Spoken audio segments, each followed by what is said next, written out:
মাননীয় সংসদ নেতা, আপনি সংসদ কক্ষে প্রবেশ করার কিছুক্ষণ আগে এই সংসদের সকল সদস্য, সরকারি দল এবং বিরোধী দল থেকে বক্তব্যের মাধ্যমে একটি প্রস্তাব পাশ করেছে। আপনাকে ধন্যবাদ জানিয়ে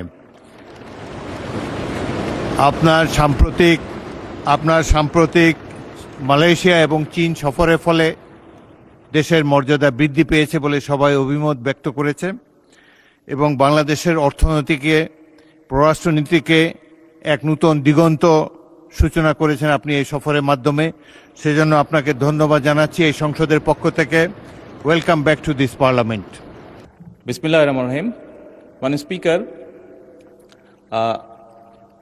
যে বিষয়ের উপরে আমাকে ধন্যবাদ জানানো হয়েছে এই সংসদের পক্ষ থেকে, তার জন্য আমি আন্তরিকভাবে কৃতজ্ঞ এবং আন্তরিকভাবে সকল সদস্যকে ধন্যবাদ জানাচ্ছি।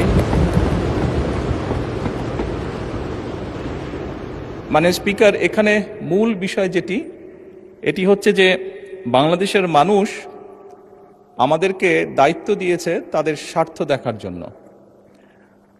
আমাদের দলের অবস্থান থেকে আমরা একটি স্লোগান ব্যবহার করি, সেটি হচ্ছে যে বাংলাদেশ ফার্স্ট বা বাংলাদেশ প্রথম। আমি যে কাজটি করার চেষ্টা করেছি মাননীয় স্পিকার, আমি আমার অবস্থান থেকে আমি আমার দেশের মানুষের স্বার্থ নিয়ে কথা বলার এবং সেই স্বার্থ রক্ষা করার চেষ্টা করেছি মাননীয় স্পিকার। মাননীয় স্পিকার, এখানে আমাদের কারোরই কোনো ব্যক্তিগত কোনো বিষয় নেই। এটি যদি কোনো কিছু অর্জন হয়ে থাকে, ভালো কোনো কিছু অর্জন হয়ে থাকে, এটি বাংলাদেশের অর্জন।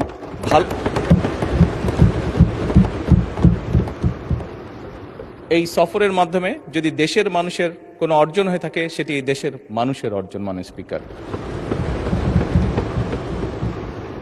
তবে মাননীয় স্পিকার, যেহেতু সংসদের সকল সদস্য, বিশেষ করে বিরোধী দলীয় নেতা, উনিও উৎসাহ প্রদান করেছেন দেশের জন্য, দেশের মানুষের পক্ষে কাজ করার জন্য, সেজন্য আবারও আমি আমার ব্যক্তিগত পক্ষ থেকে সকল সদস্য, বিরোধী দলীয় নেতা সহ সকল সদস্যকে আন্তরিকভাবে ধন্যবাদ জানাচ্ছি।